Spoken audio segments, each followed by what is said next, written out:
sebagai salah satu standar minimal pemakaman dihitung selesai adalah ratanya kuburnya itu atau lahatnya itu dengan tanah, ya. Dan itu standar minimal pemakaman sudah selesai.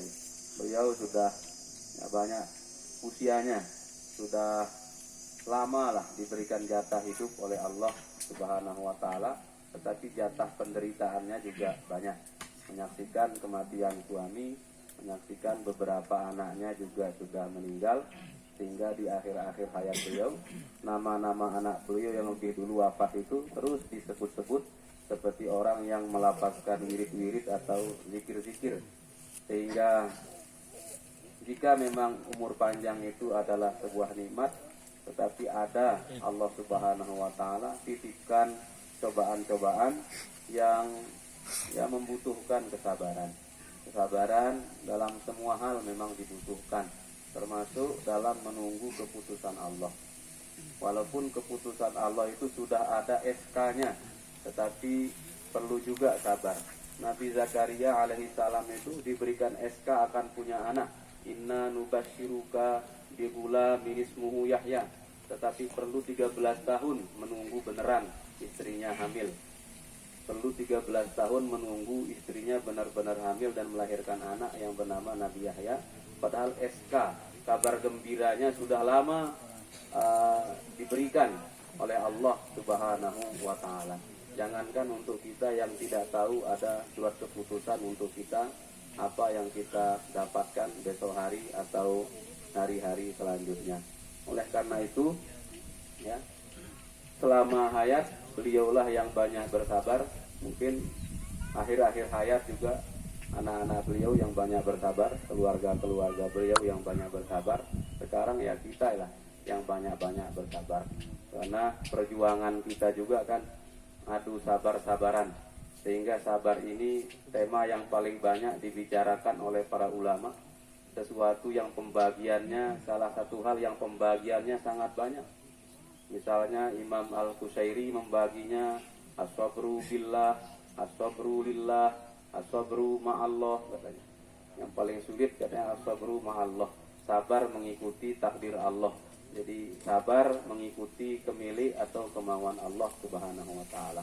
Musayyihin, musayyiat semuanya, hari ini ya, menurut penanggalan dunia, nanti setelah kita pulang dari sini, sebagaimana yang disampaikan oleh Rasulullah Shallallahu Alaihi Wasallam itu, akan dikembalikan ruhnya, akan ditanya, akan mengalami proses pertanyaan. Jadi walaupun meninggal di bulan Ramadan, pertanyaan itu tetap ada, karena tidak ada pengkhususan di dalam hadis tentang orang yang wafat di hari Jumat atau Ramadan tidak melewati proses pertanyaan dalam kubur. Akan melewati prosesnya, tetapi mudah-mudahan diringankan. Itu kenapa kita diminta oleh Nabi, disuruh oleh Nabi untuk wasadu lahu tasdid fa innahul ana yus'al.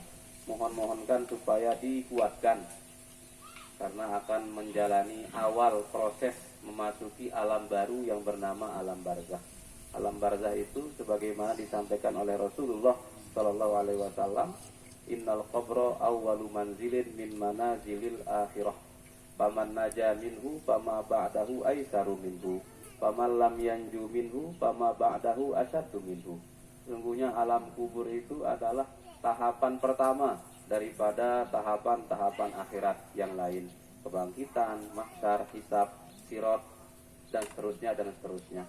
Maka barang siapa yang lulus di tahapan pertama, lulus dari pertanyaan malaikat Munkar dan Nakir, lulus dari fitnah kubur, maka tahapan-tahapan selanjutnya itu akan lebih mudah untuk dijalani.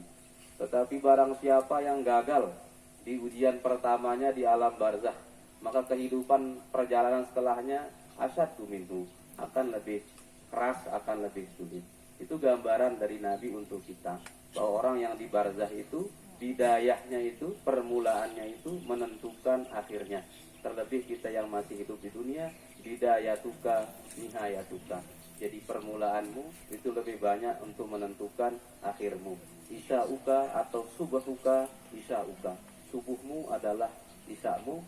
Bagus-bagus kita mengatur awalnya, insya Allah akhirnya juga akan bagus insya Allah ta'ala. terima kasih untuk kehadiran semua kita ya, dan walaupun ini siang hari Ramadan, kebersamaan kita, kesiapan